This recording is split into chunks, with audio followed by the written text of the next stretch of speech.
номын 13 дугаар бүлэгдэр очицгоё.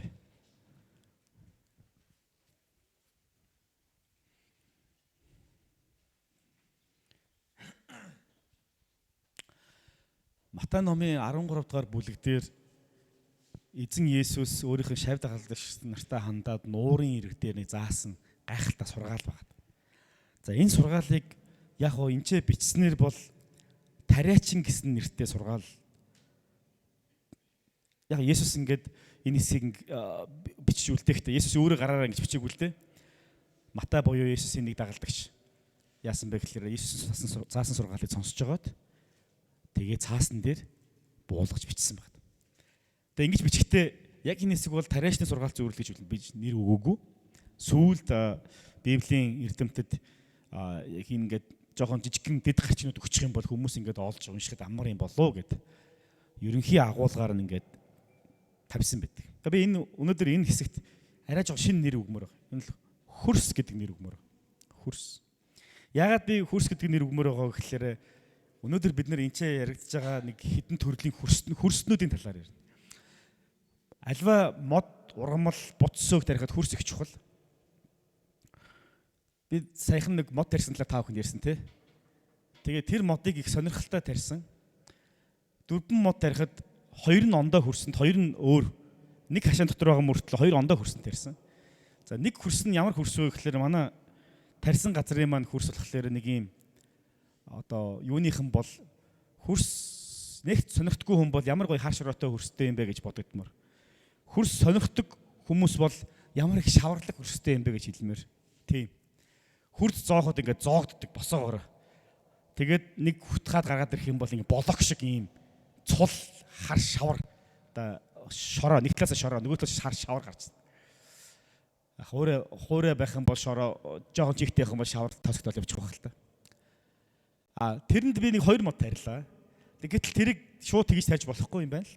Зүгээр хар болгоно л сайн гэсэн үг биш. Сэрүүлэх ёстой. Сэрийг бэжэж мод сайн орно. Тэгээд надад мод тарих заасан хүмүүс маань илс хийгэрэй гэдгийг хэлсэн. Тэгээд бид нар нөгөө юугаа аваад те шороогоо аваад буталж агаад бүхэл байсныгаа бутлаад илстэй холиод тэгээ жоохон сэргжүүлж агаад 3-1-ийн илс хийгээд тэгээд буцаагаа тарьсан. Ирэх жил ургана гэж найдаж байгаа. Одоо үрд ингэ маргааш ирэх жил харна да тий. Нөгөөх нь бол их сонирхолтой. Нөгөөх нь юу гэхээр бордоотой хөрсөн. Тэгээ юугаар бордсон бэ гэвэл та бүхэн манай хуурай нойлыг хэрэглэдгийг мэддэг бах тий. Зарим нь очиж үзсэн хүмүүс тий. Тэрэнд бол хувь нэмрээ оруулсан хүмүүс бүгдээр нь баярлалаа гэж хэлэх зүйтэй бах тий. Тэр хуурай нойлд тэрийг ингээд аваад жилийн өмнө ингээд бид нар газар болцсон. Яг энд би жилийн дараа мод тарина гэдэг. Тэгээд яг жилийн дараа бид нар ингээд ухаад үтсэн чинь нэрээ ямар гоё хөрсөн юм бэ. Ийм буржгар цэцэг тарьдаг хүмүүс бол мэдэх бах тий. Буржгар хөрс бид нар ийм бордоотой хөрс авахлаар ийм буржгар хөрсөнд байдаг. Сэрэг. Тэгээд ингээд хөрс хийхэд бол ингээд ийм бутарсан ийм гоё хөрс гараад ирж байгаа. Өдрөө ийм хөвд шиг ийм гоё ийм одоо юу гэх юм те. Нэг тийм нэг шал ондоо байдаг шүү дээ те. Тэгээд ингээд бүр хурцтэй ингээд харахлаа дотор нь бүр чигийн үт ингээд аюу их явж байгаа байхгүй. Аюу их. Тэгээ за ямарсан бидний идж уусан юм их л хэрэгтэй байсан юм байна да гэж бодогдмоор тийм сайхан хөрс би болсон. Тэгээ мод тарьсан. Дараа жил бид нар үр шимээ үзнэ. Харна. Мэдхгүй байна яг одоо ямар хөө байгааг ямар тач гэсэн одоохондоо бол ногооноор бол байж байгаа тий. Гацуур учраас ирэх жилээс бид нар. Бурхан бидний амьдралд бидний ялангуяа сүм чуулганд байгаа энэ Христ итгэгч нар хүмүүсийн амьдралыг юм цэцэрлэгжүүлэх ажлыг бол байнга хийж байдаг.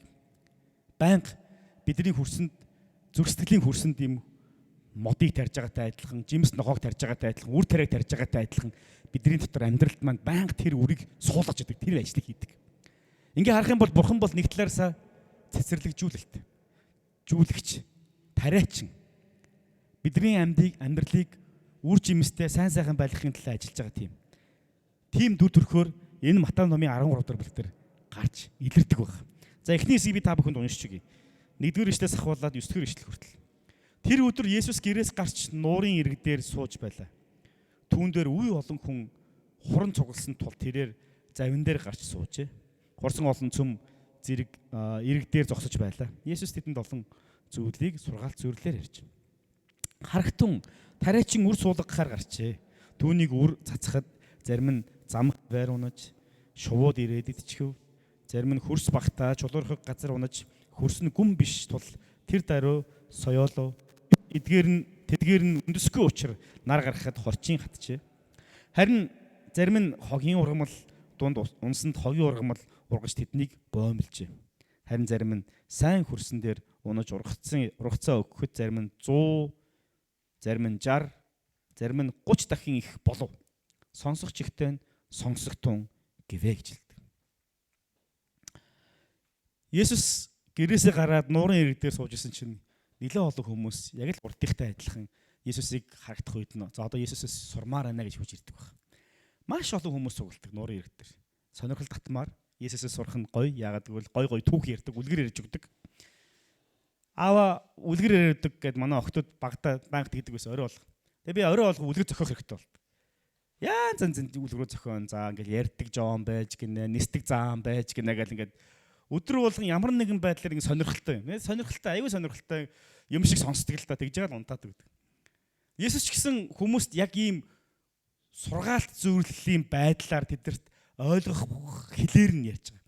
Ерөнхийдөө сургаалт зөвлөлийг Есүс яагаад заадаг байсан бэ гэхлээр ямар нэгэн хүмүүс урд нь огт мдээгүй сонсож байгаагүй тэр зүйлийг ойлгохын тулд урд нь сонсч мэддэг байсан амьдралд нь ойрхон зүйлээр жишж ярихыг сургаалт зөвлөл гэж нэрлэдэг. Тийм ч учраас Есүс хүмүүст Тэнгэрийн хаанчлал буюу хизээч магадгүй тэдний Есүстэй адилхан ингэ сонсож байгаагүй зүйлийг нь ойлгуулахын тулд Есүс бол мэднэ. Яагаад гэвэл өөрөө тэндээс ирсэн учраас.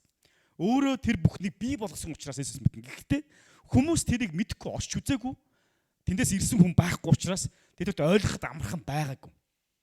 Тийм учраас Есүс тэдэд ойлгуулахын тулд дандаа сургаалт зөвлөлийг ашиглаж хэрэгэлсэн байна. Тэгээ энэ удаагийнхын сургаалт зөвлөл нь бас нэг сонирхолтой зүйл гарсан. Энэ тариачин гараад үр суулгаж байгаа. Тэгээ ингээ харах юм бол яг нэг ижлэхэн тариачин нэг ижлэхэн үрийг тарихад тэндээс 4 ондоо үр жимс буюу үр дүн гарч байгааг бид нар харж байна. Өөрөөр хэлбэл өнөөдөр бид нар Христийн өмнө Христийн сургаалыг сонсоод Бурхны үгээс бид нар уншаад байдаг ч гэсэн бидний амьдралаас янз янзын ялгаатай үр жимсүүд гардаг. Зарим хүмүүсийг бид нар анх удаа сүмд ирээд маш хурдцтай итгэлээр өсөж амьдрал нь юм зориулттай болж байгааг бид нар харж чаддаг. Зарим хүмүүс өчнөө 10 жил явсан ч гэсэн чуулганд явсан ч гэсэн тэр нэг прогресс буюу өөрчлөлт нь маш юм удаан алсуур болж байгаа. Гэхдээ мэдээж хэрэг хизээж буцаж хөдөлгөөргүй тэгж сайн өөрчлөлтүүд бас бий болж байгаа талаар бид нар харж чаддаг. Зарим хүмүүс цуглаан зүгээр сонирхоод ирдэг, сонсчоод гараад явдаг. Зарим хүмүүсийн хувьд цуглаанд яваад хэсэг байж байгаад хэсэг хугацааны дараа баахгүй болдог. Сонирхол нь буурна. Эсвэл одоо юу гэдэг өөрийнх нь хүссэн тэр зүйлийг өгөхгүй байгаа учраас ч юм уу те янз янзын шалтгаанаар ирдэг. Зарим хүмүүс бие биенээсээ ямар нэгэн ашиг олохын тулд цуглаанд ирдэг. Тэгээд тэр ашиг нь гүйцэлдээд тэр сонирхол нь буурах үедээ тэгээд окей за одоо бол надад те хэрэггүй гэсэн юм шиг алга болох тохиолдол байдаг. Янз янз. Цуглаанд хэдэн 100 хэдэн мянган хүмүүс ирдэг. Гэхдээ харамсалтай нь тэр болгонд огтдоггүй. Заримуд нь үлддэг, заримуд нь алга болдог. 2020 онд Монголын Евангелийн эвслийн хийсэн судалгаа нийтдээ Монгол чуулганд 47 мянган итгэгч тухайн үед байна гэж тодорхойлсон, тоолсон байна. 47 мянган итгэгчийг тоолохдоо нийт сүм чуулгануудын 10%-аас авсан судалгаагаар 47 мянган итгэгч гэж тоолсон. Саяхан тоолсон судалгаа бас байгаа. Ерөнхийдөө бол судалгаа бол дууссан. 30 мянган итгэгч байна гэж. Хүй 17 мянган хайчиж байгаа гэж тий. Янз янз. Тэгэхэд яг үүнтэй зэрэгцээд гаж урсгал руу 15 мянган Христ итгэгч хүмүүс иргэсэн талаар бас судалгаа бас баг. 15 мянган. За ямар ч байсан 17 мянган маань 15 мянган тийш явсан юм байна.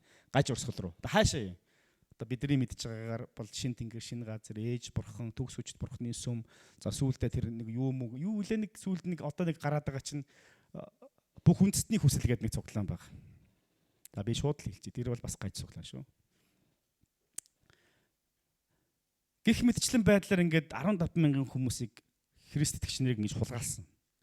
Булаасан ийм үйл явдал. Ягаад тэгэхээр тэдэрт ингэж шинээр анханаас нь ингээд гудамжинд байгаа хүнд ч юм уу эсвэл нэг огт Христийг мэдгүй хүнд очиод Есүсийг ярьж байгаа мэд сайн мэдээ тарааж агаад тэр хүмүүсийг өөртөө авчирснаас айл хэдий Есүсийг таниад мэдсэн үний тэр үндсэн нөгөө нэг суурийг нь жоохон өөрчлөн. Бурхан байлгүй ядгийн байгаа харин тэр чи эмгтэй байхгүй юу гэж болоо. Тэгэл ерөөсө тэгэл өөрчилчихдэг. Тэгж бүх юмыг анханаас нь заах гэснээс Христ итгэдэг хүмүүсийг эргүүлсэн нь илүү амархан. Түүнийгээ уулнуул гэх гэж нэрлэнэ. Одоо шинэ тэнгэр шинэ газар гэх юм бол ялангуяа хүмүүсээ цуглаан руу явуулна. Явуулсан хүмүүс нь хурж ирээд хүмүүстэй найз уулна, нэхнээ ээлжинд. Найз уулаад уцаа солилцсон гэртээ өөрнө. Эсвэл цуглааны үүдэн дээр байжгаад би өстө хүнтэй уулзах гэж ирсэн маа гэж жагаад нэгээр нь өөрнө. Facebook дээр найз уулна тэгж жагаад удахгүй юмаа шеэрлж эхэлдэг тань. Энийг хардаа. Тэгэхээр өмнө ихтэй хэд хэдэн сонирхолтой асуултуудыг асууна. Сонирхолтой хэд хэдэн асуулт асуугаад тэрийг сонирхоод үгүй эн чин тийм штэ, үн чин тийм штэ гэдэг нөгөө ингээл цэцэрхэл цэц булаацаад эхлэн гутал нь би чамд энэний талаар бүр гүнзгий юм ярьж өгье гэх байдлаар ингээд сэтгэлийн ингэж годогдож жагаад тэгээд юуруу авч явдаг, гаж урсгал руугаа авч явдаг ийм тактиктай хүмүүс байдаг. Яг хөө тэр нь илүү амархан байна л та. Тэд нар чинь бүх юмыг зааснаас илүү заах шаардлага байхгүй зүгээр жоохон юм нь өөрчилж байна. Үнэн байгаа юу? Байгаа. Ахт үнний хажуугаар жижигхэн худлаар болчихно. Тэгэл болоо. Тэгэл сүдэлдүүлчихдэг. Анханаас нь шин сүү гаргах гэж үхэр аваал, үхрээд хичээгээл, маллаал, бэлчээртэнд гаргаал, тэгэл нөгөөх нь хээл аваал, тугал гаргаал, тэгэл сүүтэй болоод сүүгийн саажихын оронд саагаа дараа нь тэрийг дотор нь нэг жижигхэн нэг өөр юм хийгээд ээдүүлээд гашлагаад ингээд бяцлаг болгож явахын оронд зүгээр сүүтэй хацагтлал очиж хэл та тий. Тэгээ сүүрүүн жоох юм хийгээд тэрийг гашлагалч. Тэр нь илүү амархан үхэртэй чи хэрэггүй, худалдаж авах шаардлага байхгүй. Тэр бүх төлбөрийг төлөх шаардлага байхгүй гэж үзэж байгаа шүү дээ үндсэндээ. Тэрийг гоё номлолоор номлоно. За. Ингээд Христ итгэгч нарын тоо Монголд 47 мянга орчим байжгаад яг хоо энэ дээр янз янзын хүмүүс өөрөө өөрсдөө хийсэн судалгааныхан таамгийнхан хүрээнд үгүй нааш 60-70 мянга байсан штэ гэж янз янзын зүйл ярьдаг. Бараг хүн амынхан 6-7% нь үржсэн ч гэсэн тийм гэж ярьдаг байгаа. Гэхдээ яг үнэндээ бол бид нар судалгаан дээр үндэссэн тоогоо л баримтлахаас өөр арга байхгүй болчихсон. Тэгэд тийм баг. Тэгэд гайхна. Яагаад Христийн сүм чуулган дотор байгаа хүмүүс чинь ингээд багасчваа.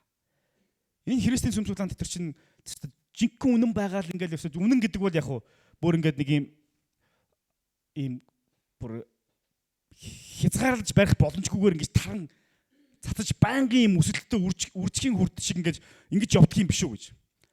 Гэтэл Библиэс харах юм бол үгүй байх нь шүү дээ. Энэ Матай номын 13 дугаар бүлэгтэр Есүс маш тодорхойгоор хэлсэн.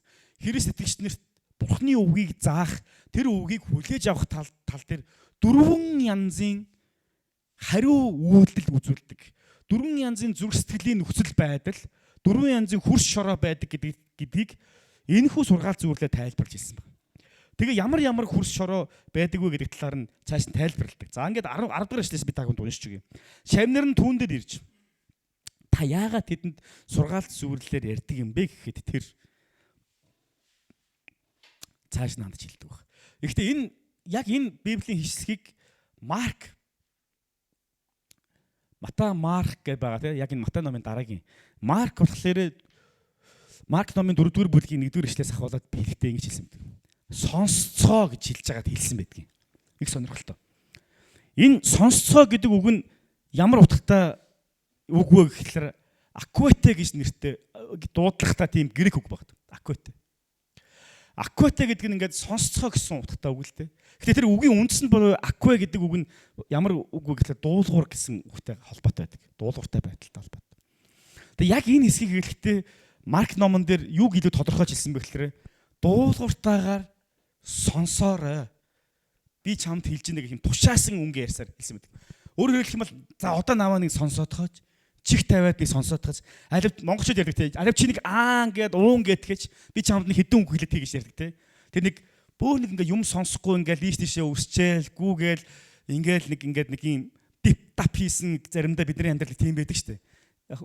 Хүмүүсийн амьдрал ч гэсэн заримдаа баг балчин настай залуу хүүхдүүд ингээд юмд нэг нэг 5 үг ингээд яг ингэ сосоод за тийм бай гэд тэрнийхэн учрыг нь бодоод шуужрыг нь тунгаагаад тэгвэл ийм биш үү гэд нэг улс суурьтай юм бодхоос илүүтэйгээр тийм л юм байл ийм л юм байна. Наад чи ингэ шидчих юм байна. Наад чи тэгээ шидчих юм байл гэд нэг ийм энэ дип тап хийсэн нэг тийм байдаг те. Гэтэл яг ийм нөхцөл байдалд Иесус одоо юу гэж байгаа гэхээр алив та нар нэг гэд уун гэд намаа нэг сонсоотгооч гэж хэлж байгаа. Яат гэж байгаа. Алив намаа нэг сонсоотгооч би та нарт нэг чухал юм хэлээд. Тэгээд Иесус дагалдагч та нар хэлдэг байхгүй. 4 янзын үр байж. Үр биш шүү. 4 янзын хөрс байж. Эхнийх нь ямар вэ? Зам, хоёр дахь нь чулуу, гурав дахь нь шарилжтай буюу бидний хогийн ургамалтай, дөрөв дахь нь болохоор өөрчлөлт шимтэй үр. Сайн хөрс. Ийм 4 янзын хөрс байсан байхгүй юу гэдээ Иесус ярьж штэ. Тэгээ тэр 4 янзын хөрсөд тариачин гараад үр тарьжээ. Тэгээ яг уу зам дээр унсна гин нөгөөх нь үр нь боловсож амжаагүйгээр шувуу аваа явцсан. Хоололгоод идсэн. Чулуун хөрстөр унсан тэгэхээр жоохон ингэ соёолсон ч гэсэн үндсэн доошоо орж чадаагүй учраас нар гараад хатцсан, салхилаад халуун салхилаад хатцсан. Шарилжин донд урагсан, уул нь урагсан. Гэхдээ нөгөө эргэн тойронд байгаа шарилжнууд нь хамаг шимийг аваад бахгүй болгоцсон, бахаал байхгүй болгоцсон. А дөрөвт нь сайн хөрсөн дургас учраас урагцсан гэж. Ямар гой сургаалц үүрлэл вэ? Гээл хүмүүс тараа явцсан ер нь бол. Яасан гой сургаалц үүрлэл вэ? Нэрэл 4 янзын хөрс байдгийн байна штэ. Халелуя, амен. За баяртай дараагийн бүтэнсээр уулзъя яваад гэсэн. Яг үүний дараа юу болж байгаа вэ гэхээр та яагаад тэдэнд сургаалц үүрлэлээр ярьдаг юм бэ гэхэд Есүс одоо тэдэнд тандаад сургаалц үүрлэлээр ярих нь тэд ингээд ойлгомжгүй байгаа зүйлийг ойлгоход нь мэдхгүй байгаа зүйлийг нь харж авахт нь туслана гэдэг хэсэг талаар ингээд маш олон хэсгүүдийг 16 дахь ишлэл хүртэл ярьдаг. Энэ Марк номон дээр энэ хэсэг айгүй тодорхой гардаг байхгүй. Би та бүхэнд Марк номын энэ хэсгийг одоо уншиж өгье. Марк номын 4-р бүлэг дээр энэ дээр нэг сонирхолтой үг байгаа. Марк номын 4-р бүлэг дээр нэг ийм үг байгаа. 10 дугаар ишлэл дээр Есүсийг ганцаараа байхад нь ойролцоо байгсад болон 12 шавин түүнээс сургаалц үүрлэлийн тухай лавлан асуугаа гэж хэлсэн байдаг. Тийм за утасных нь дууг нь хаахад нь туслаад өгөөрөө манайхан иргэн тойрных нь хүмүүс нь тий. За хэдүүлээ бас давхар өөрсдийнхөө утсуудыг шалгачээ тий. Хэрвээ дуу нь хаагдаж амжаагүй март саналгүй л явах тий. Мартсан хүмүүс байвал та бүхэн маань дууных утасных нь дууг бас хаачвал бусдад цаад болохгүй юм да тийм ээ.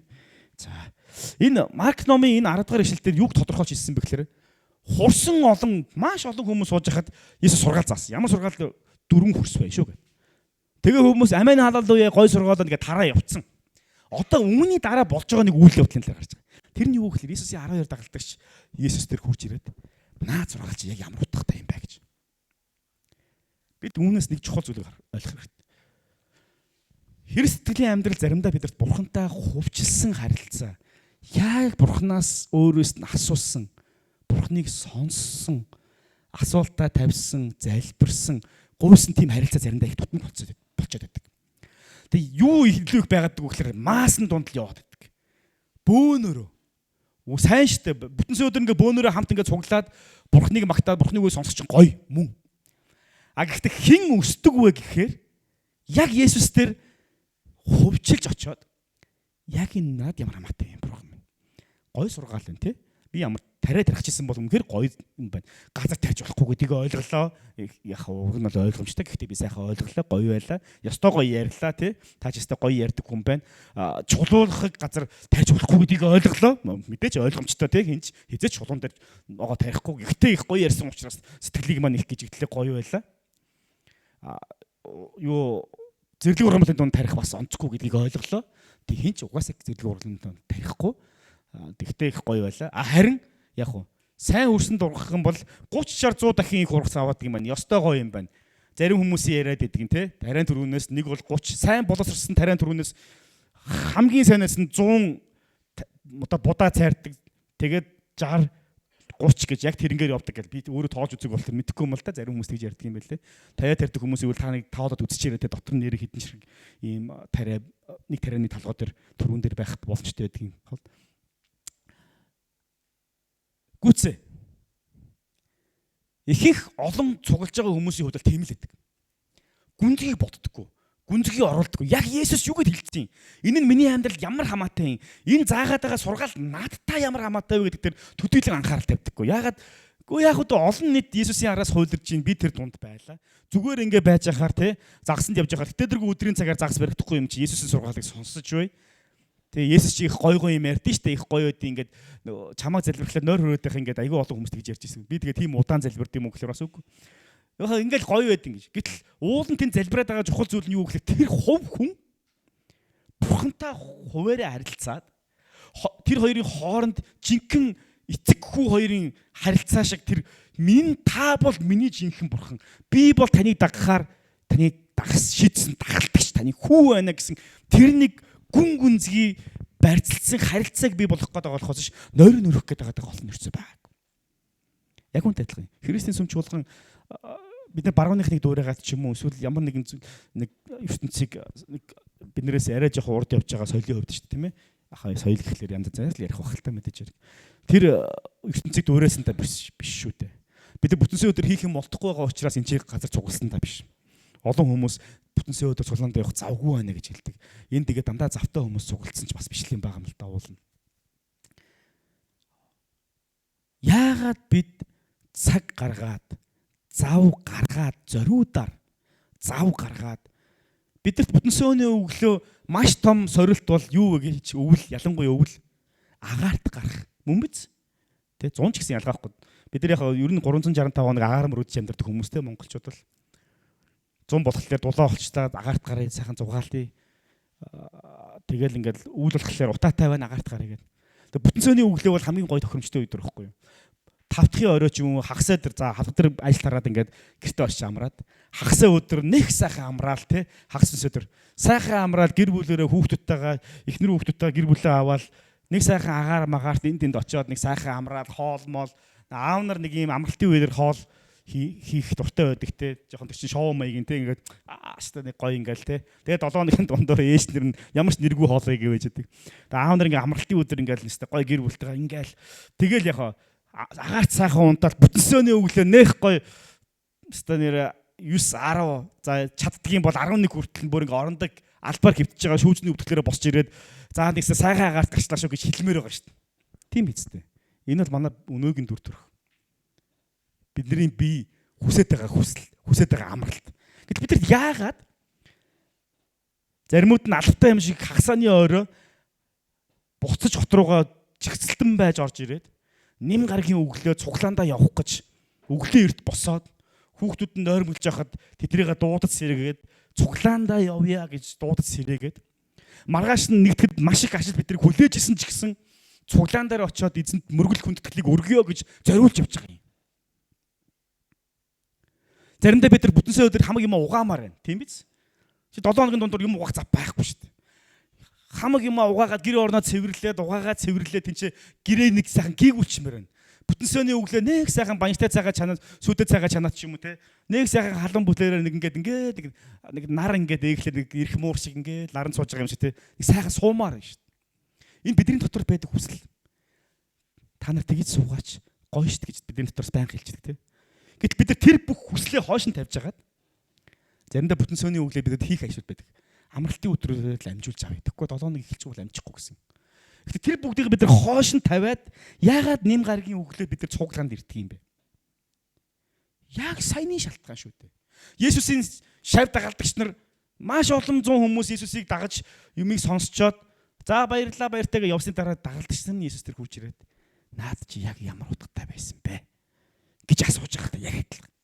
Зориулж, цаг гаргаж энэ бол миний хувьд ийм үн цэнтэй гэдгээ бид нар харуулж өөрийнхөө үр хүүхдэд аавыгаа бурхан руу явсны дараа энэ амьдралын хэм маяг энэ эцгийнхээ дагаж явсан бурханд эхийнхээ дагаж явсан бурханд та нар бас дагаж найдаж яваарай гэдгийг амьдралд маш олон хэрэгцээтэй зүйлс байсан ч гэсэн ийм шийдвэр гаргадгийн шүү гэдгийг бид нар амьдралаараа харуулж заалгаш тэр бурхан эзэндээ өөрийнхөө үр хүүхдийг даатгаж үлдээхийн тулд өнөөдөр бид өөрсдийнхээ амьдралаараа яг үлгэр жишээ болж явдаг. Түүнийхээ үр шимийг хүртэж бурхнаас ирэх амар тайван тайтгарлыг бид нар нэм гарагт ирж авдаг. Гэтэ энэ зөвхөн нэм гарагаар дуусах ёсгүй л те.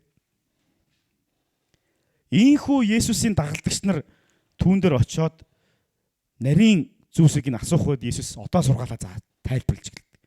Нэрээ тийм дөрвөн төрлийн хөрс байсан. 18 дахь эшлэл унших юм бол тиймээс тариачны сургаалт сүрлэлийг сонсогтун. За одоо гол юм ярьж байгаа Есүс. Сонсогтун хэлж интэй дуулууртай. Одоо аан гээд уун гэтэх. За одоо сонсоорой. Хин нэг нь хаанчлалын тухай үгийг сонссон атлаа эс ойлгол ёрын муу нэгэн ирж зүрхэнд нь юу суулгасныг булаан авдаг. Энэ нь зам хаваар унсан унагсад юм а гэж хэлдэг. Одоо бид нар нэг зүйлийг ойлгох хэрэгтэй. Энэ дөрвөн төрлийн хөрс ярьж байгаа. Гэхдээ тариалагч нь нэг. Олон тохиолдолд бид нар ингэдэг энэ пастор гоё номлодог, тэр пастор муухай номлодог, энэ цуглаан гоё, тэр цуглаан муухай гэж хэлдэг. Гэтэл үнэндээ үгүй уучлаарай байж байгаарай. Матай номын 13 дэх бүлгээс харах юм бол номлогч нь нэг. Яг үгүй бид нар заримдаа энэ спикерээр дуургадаг, заримдаа өөр төрлийн зөөврийн спикерээр тавьдаг, заримдаа цагаан хоолой бариад ярьдаг, заримдаа бидний энэ хоолой, улаан хоолой маань чаралж хашгирч дууг ямар нэгэн микрофон ашиглахгүйгээр гаргадаг. Гэхдээ яригч нь нэг. Өөрөөр хэлбэл ариун сүнс. Гэхдээ түүнийг бид нар хүлээж авахдаа айгүй олон янзын юм фильтр буюу шүүлтрүүдэд тавьдаг. Энэ пасторт би дуртай ягаад гэвэл энэстэй гоё ярьдаг. Бид нар яг мэдээч хэрэг зааж байгаа сургаж байгаа хүмүүс болгоны өөр ингэсэн онцлог байгаа. Альва зүйлийг ярьж бусдад тайлбарлахдаа хэрэгэлдэг тийм методолог буюу аргачлал өөрчлөлт байдаг. Та бүхэн мэдэх бах зарим пасторууд бол маш хөвгчлөлтөө заадаг. Зарим пасторууд хүмсгээ загидж байгаад маш сериосны болж байгаа заадаг. Зарим пасторууд бол яг ингээд лекс тавьж байгаа юм шиг ямар ч тийм хоолойны өнгө өөрчлөхгүй яг нэг тооноор явдаг. Зарим пасторууд бол хашгираад байдаг над шиг тий. Нүд сонсож байгаа багад үлийн хүмүүс заагаад байгаа юм шиг тий. Зарим пасторууд маш намх янз янз. Гэхдээ бид нар Бурхны үгийг хүлээж авахдаа тэр цаана байгаа Бурхан ариун сүнс энэ хүнээр дамжуулж өгөө өгж байгаа гэдгийг бид нар харах хэрэгтэй. Ингээ харах юм бол нэг үрийг нэг эзэн тарихад дөрвөн янзын үр яхав ургадаг гэсэн үг. Тэгээ бид нар чуулганд ирээд эзний үгийг сонсохдоо их тохиолдол энэ надад ойлгосонгүй гэж боддог. Тийм биз? Их тохиолдолд. Гэхдээ бид нар энэ сургаалжуудаас харах юм бол яах вэ? Өнөөдөр миний зүрх сэтгэлийн хурс ямар байгаа вэ? Өнөөдөр миний Бурхны үгэнд хандах хандлага маань ямар байгаа вэ? Би зүрхээ Бурхны өмнө тэр бордотой хурс шиг зөөлхөн байлгах чадчихна уу? Эсвэл хурц шидэнгуул дон гэл ингээл тэ зоогдоод буцаж гарч ирэхгүй бүхлээрээ болоог шиг гарч ирж байгаа шиг тийм бүр ингээд ийм хатуу болсон хөрстэй байгаад байна уу? Эсвэл нэг тийм нэг үр өнгөрч явж байгаа л догтоход энэ ч баг мод ургахаар тийм үр шимтэй хөрс буюу тийм зүрх сэтгэл хандлага надад байгаад байгаа юм гэж. Эхний хөрс бол яг л тийм. Замтай адилхан уучлаарай. Юу ч орох боломж байхгүй. Таны залгасан дугаар холбогдох боломжгүй байна. Бүр дуудахчгүй. Ийм зүрх сэтгэлтэй хүмүүс бас байдаг. Яг хоо зарим хүмүүс энийг юу гэж тайлбарлах вэ гэхээр селектив гэж ярьдаг. Өөрөөр хэлбэл сонгодог. Сонгодог гэдэг нь сонгодог утга гэсэн утгаараа биш. Имийг сонгож сонсдог. А энэ хүн ярил би сонсно, энийг ярил сонсохгүй. Ийм юм ярих юм бол би сонсно, ийм юм ярих юм бол сонсохгүй. А энэ надад таалагдчихээн тийм учраас би энийг сонсно, энэ таалагдахгүй байгаа учраас би сонсохгүй гэд панк гэж хаалгаагаа ичдэг. Гүйцээ. Тэгээ энэ тийм жоохон гайхамшиг бэлэг явяас эдгэрэл гэдэг нэг хүмүүсийн нэг энэ зүгээр өөрийнх нь нэг хүч чадал байдаг шүү дээ. Тэрнээс нь давсан юм юр бусын юмыг ярихлаар их сонирхдаг. Ялангуяа монголчууд. Энэ бол буддист Монгол очсон нэг шалтгаануудын нэг л дээ сонирхолтой. 13 зууны үед христэл Монголд Несторын шашин гэж нэрлэгдэж явах үедээ орж ирсний дараа буддист их зөнхөлч сүүлдэн дараа нь орж ирсэн үе байдаг. Тэгээ тэр миний уншсан нэг сонирхолтой түүхийн номон дээр ялангуяа энэ Тувазын нутагт байгаа одоо жижиг гааз гэж тэр дотор нэрлэдэг байгаа юм.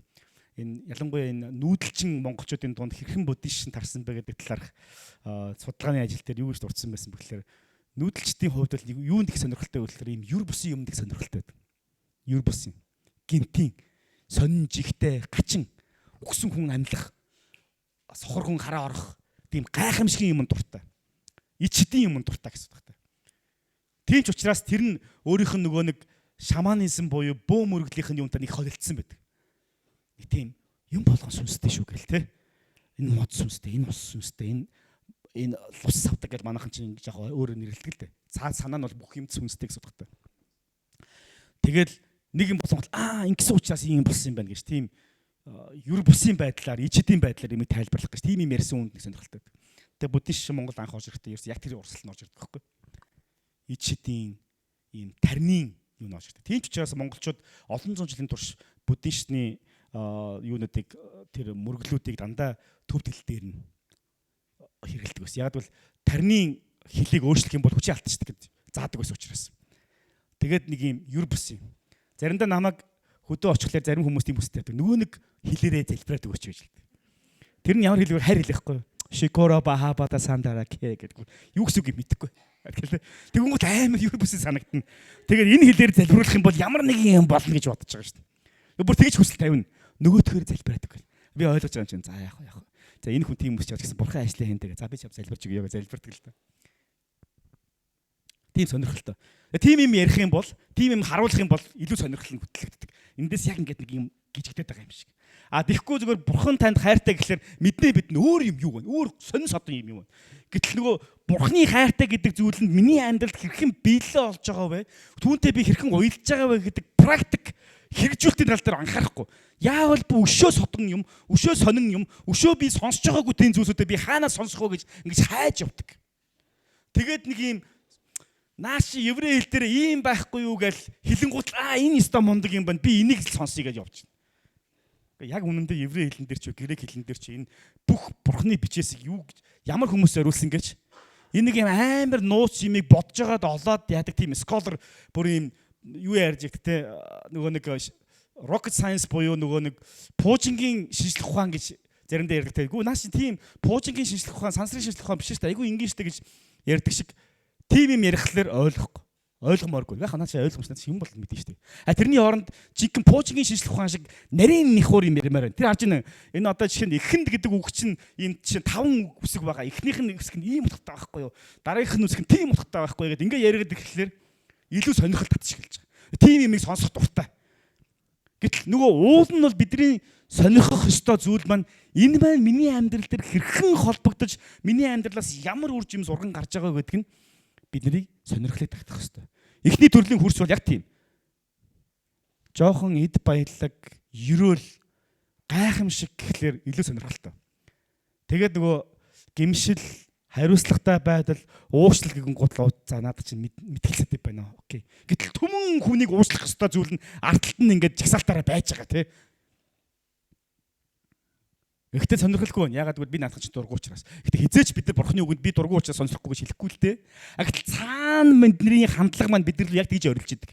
Наадах чинь би сонсохгүй байна. Би сонсомооргүй байна. Ягаад гэвэл би дургу, би уучлаарай гэж хэлмээргүй байна. Тэрний оронд гайхамшигын талаар заах юм бол наад зургаал дээр чинь би харин амен гэж хэлмээр байна гэж.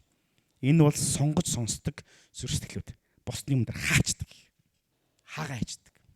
Хоёрдугаар төрлийн зүрх сэтгэл дээр ямар юм хэлсэн бэ гэхээр энэ 19 дугаар эшлэлээр 19 сая нэг штэ. Сонссон готлаа эс ойлгол. Мойроос хүч ирээд авчна. Урахгүй. Цаашаа үсэхгүй. Ер нь бол тэгэл байхгүй. Энэ бол зам хаваар уурсан. За тэгэнгүүт 20 дугаар эшлэлээр чулуурхыг газар унсан үгийг сонсоод тэр даруйда баяртайгаар хүлээ ававч харин үндэсгүй тул түр зурал байдаг гэж. Үгээс болж зовлон эсвэл хавчлага тохиолдоход тэрээ шууд бүдрэн ундаг гэж хэлсэн. Энэ ямар төрлийн зүрх сэтгэлийг хэлж байгаа вэ гэхээр нэг үргэлжлүүлдэггүй төрлийнх, төр зурих. Сүүлийн үед нөгөө ковидын юунд нэг тийм rapid test гэдэг үг аюу их ярьж эхэлсэн. Нөгөө нэг юм уртчилсан те төр зурих, rapid гэдэг үг чинь ингээд төр зурих гэсэн үг шүү дээ үндсэндээ бол тийм. Тэгээ энэ яадаг вэ гэхээр нэг тийм гоё байна, сайхан байна. Тэгээд яг бэрхшээл саад ирэнгуут л алах болчихдээ. Амьдрал бэрхшээл саад ирнэ шүү дээ тий. Эсвэл хин нэгэн хүн жоохон надад тааламжгүй хандаад санамсаргүй байдлаар над руу нэг жоохон ингээд хялам хийгээл өнгөрөхөд энэ надад дургүй юм байна би цуглаанд явах боллоо. Есүс сэтгэдэг хүмүүс чи өстой муухай хүмүүс байдаг юм байна гэж яваад өгчдөг. Гэтэл тэр хүртлээ бараг 10 жил үнэхээр гайхамш дотор амьдардаг. Ямар гайхамштай бурхан байна. Намайг ингэж ивээсэн, тэгэж ивээсэн. Тэгэл нэг хүн санамсаргүй хялам хийсний төлөө итгэл нь байхгүй болчиход байдаг. Үргэлжилдэггүй. Явж өгдөггүй. Тэр нэг юм нэх гой таатаал биш бол явахгүй. Өөрөөр хэлэх юм бол эргэн тойрны манай чуулганы 100 хүн те тэр хүнийг ингээд хайрлах хэвээр, байн гоё үг хэлж явах хэвээр, байнга ингэж явах хэвээр. Тийхгүй байх юм бол явахгүй. Яг бид цуглаанд явуулахын тулд хүмүүс сайн тараадаггүй л те. Харин яг эзэн дотор өсөж хөгжөөсөө гэдэг хөгжүүлэхийн тулд. Тэгээ итгэлийн амьдрал нэг тиймэрхүү ийм үргэлжилж өгдөггүй зүйлсээр. Энийг яг юу гэж хэлж байгаа вэ гэхээр Сүр байхгүй гэж хэлж байгаа. Үндэс байхгүй. Үндэс байхгүй бол яг урахгүй шүү дээ. Байхгүй. Би өнгөрсөн хавар тарьсан мод маань ургаагүй.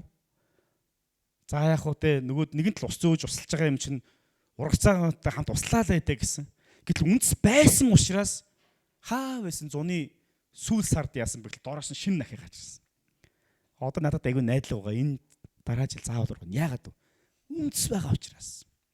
Таны сонссон сайн мэдээ, таны итгэдэг итгэл хэр зэрэг бурхан дотор үндэслэгдсэн бэ? Эсвэл та зүгээр л ивэл ерөөл гэд наадлын нэг өнгөн зүйлсийг харж байна уу? Бурхан намайг ивэх юм бол тэ бурхан намайг ивэдэг. Ивэхэ болов яах юм?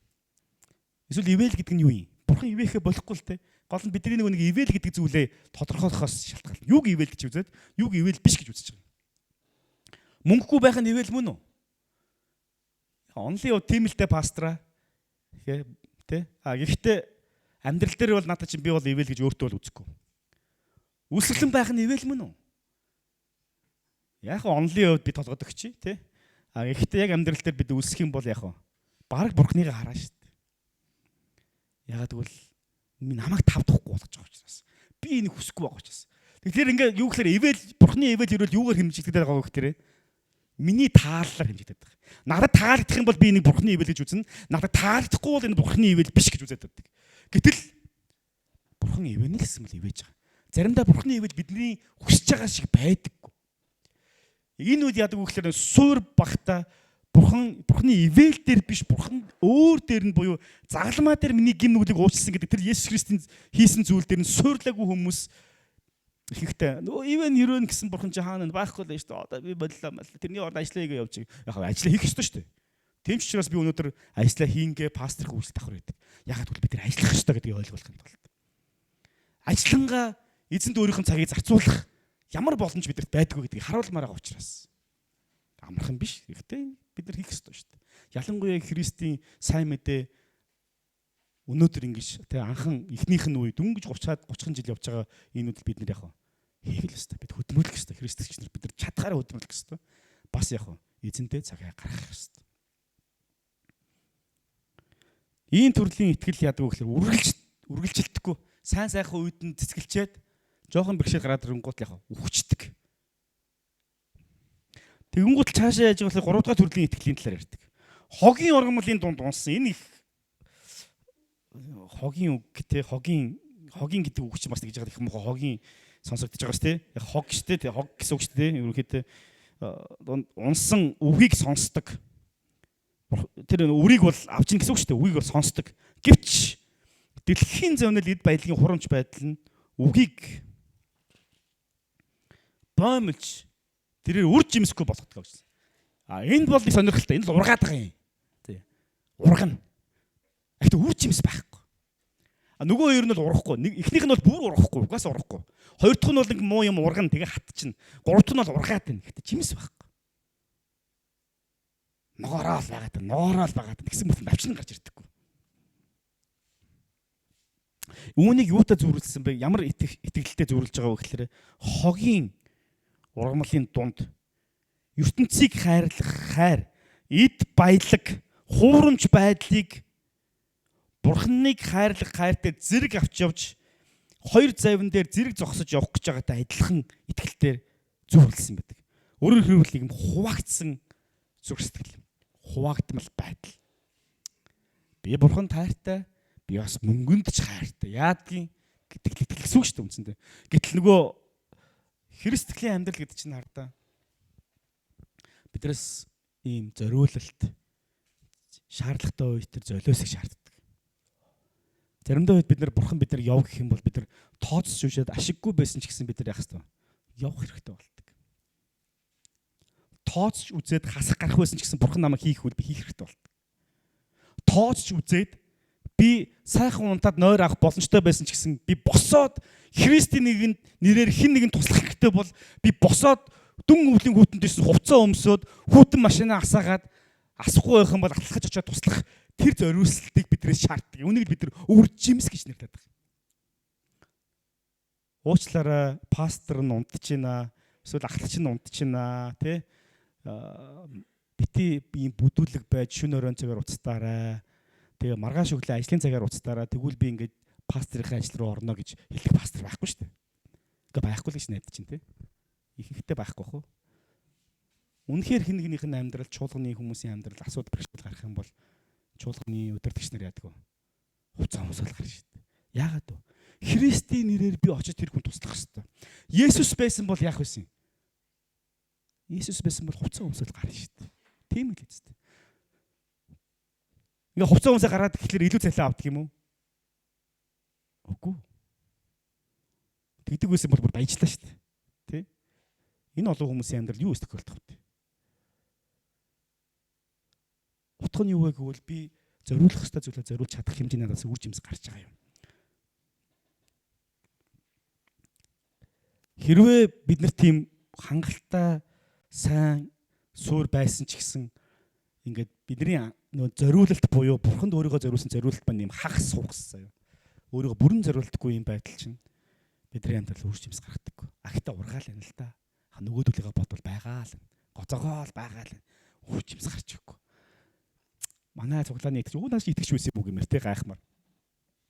Та хэр зэрэг өөрөөсөө бурхны хүссэн үржимсийг гаргахад л өөрийгөө зориулдаг бэ. Үүнд зүгээр нэг хичээл зүтгэл хангалттай биш. Үүнд бид нар зарим зүйлсээ татгалзах хэрэг гардаг. Тэр зүйлүүд нь юу вэ гэхээр хогийн зүйлсүүд. Нэг гоё үг те одоо ингэ бодлоо аюу гоё үг. Хогийн ургамал. Хуурамч байдал. Дэлхийн зовнил, эд баялагын хуурамч байдал нь үгийг боомлж тэрээр үр жимсэхгүй болтгоо гэж хэлж байгаа. Хуурамч байдал. Үхэн хатан тэмцээд байгаа эрх мэдэл, албан тушаал олж авах гэж дайрж байгаа тэр эд хөрөнгө хуурамч штэ. Бид нар өнөөдөр олж авч чаддаг. Олж авч чадна. Яаж хийж яагаад? Нэг ажил хийсэн юм чи ажил хийсэн хүний ам тосдно л доо. Хэдий хүртлээ. Тэгээ бид нар юу олж авч байгаа юм? Мөнгө магадгүй миний дансанд орж иж магадгүй. Гэхдээ тэр маань хэдий хүртэл намайг юуд хүргэх юм? Үнэхээр амжилттай байгаа л их л удаж намайг Тэнгэрийн улс руу очих хүртэл надтай байх бах та. Тэрнээсээ наан алдаж байгаа хүмүүс өндөө баг. Харин одоо 4-р курс буюу сайн хурсын талаар хэлдэг. Сайн хурс. Үгийг сонсно. 23 дахь ишлэл. Ойлгоно. Үр жимс гаргана. Гарахдаа 160 30 дахин гаргана гэж хэлсэн. Ямар төрлийн хүмүүс гаргадаг гэж? Түмэн олон шуугилдаал номлол сонсож байгаа гараа явсны дараа Есүс юм нь очиж суугаад Есүсээ наад чи яг ямар утгатай байсан бэ? Миний амьдралд ямар хамаатай? Би одоо яг яах вэ? Би юу хийх вэ? Би ямар жимс би өөрөө сургуулах хэрэгтэй. Түүний тулд би юунаас татгалзах хэрэгтэй вэ? Ингэж уулзж байгаа хүмүүсийн хувьд бол тэр үр жимс гаргаж байгаа. Би эцэст нь юу хэлэх гээд байгаа вэ гэхээр та Христтэй хамт үнэхээр хувьчилж уулздаг. Христ дотор зориултаа гаргадаг. Татгалзах зүйлээсээ татгалзах чаддаг хүн үү? Эсвэл чадах хэрээр бүгдийг амруугаа хийгээд бүгдийг өөрийн болгож байгаа л яаж хийж байгаа л бүгдийг нэг өөрийн болгоод авандаа гэсэн байдлаар ингэж бүх юм руу сарвалцдаг тийм төрлийн хүн үү? Эсвэл сонсох юм аа сонсон, сонсохгүй юм аа сонсохгүй. Миний чих сэтгэлийг готгоцсон юм ийг л сонсно гэх тийм төрлийн хүн үү эсвэл? Харин юу ч хэлсэн бэ бурхан минь би таныг дагнаа гэсэн бат итгэлтэй тийм шийдвэр гаргаж чадсан тийм зурсгал танд байна уу? Би одоо номлолын ихэнх рүү буцаад очив.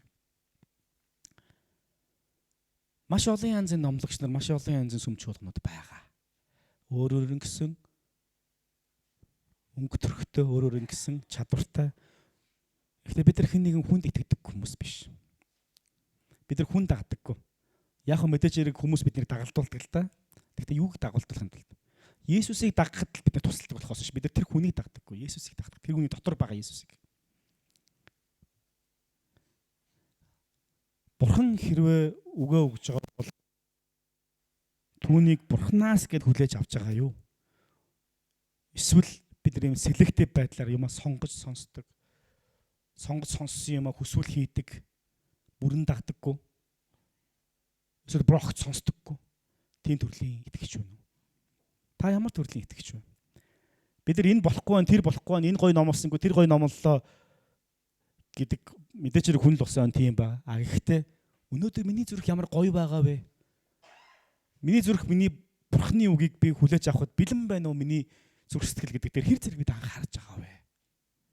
Бусдаа нөхөрлөл дээр Бурхны үгэн дээр хандах хандлага дээр. Тариалагч нь нэг, тарьсан өрн бас нэг, харин буусан хөрс шорон 4 янз байсан. Та аль нь вэ? Гэдгийг цөмөрөө өөрөөсөө асуугаад ийсэн рүү хандна. Энэ цаг залбирцгаая. Одоо залбирхтаа хэлүүлээ хамтдаа Бурхан минь ээ. Би зүрх сэтгэлдээ яг тэр зөв сайн хөрстэй баймаар байна. Ийм хөрсийг би сонгож байна Бурхан минь. Миний зүрхийг та бордож өгөөч. Сэрүүлж өгөөч. Шаардлагатай тэр хурцыг миний зүрхэнд хүргээд миний хөрс шороог арвин урах зур гаргадаг тийм үржилшимтэй болгож өгөөч гэж цөмөрө Бурханаас гуйцгаая. Заримдаа хөрс сэргэжхийн тулд хурц тийшээ зогт хэрэгтэй болдог. Бидний аль хэдийн суурилсан байсан, бат болцсон байсан 5 тухтай орчныг маань хөдөлгөх хэрэгтэй болдог. Энэ амархан биш. Харин та хэлээрээ Бурхан минь хэцүү ч гэсэн энэ ажлыг та миний дотор хийж өгөөч. Хамт залбирцгаая.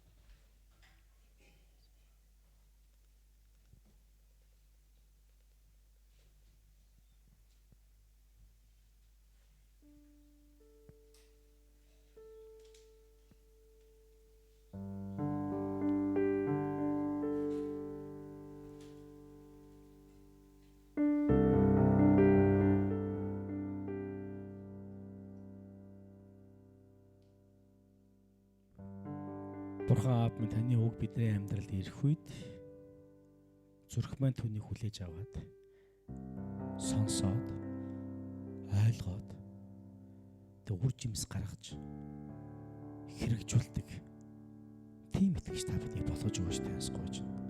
Зүгээр нэг сонсогч нар биш. Ойлгосон бүртлээ хэрэгжүүлдэггүй тийм төрлийн хүмүүс биш. Харин ойлгож, сонсож тэгээд хэрэгжүүлдэг үр жимс гаргадаг болгож өгөөч гэсэн юм. Бид нар үнэхээр таны үеийг амьдралдаа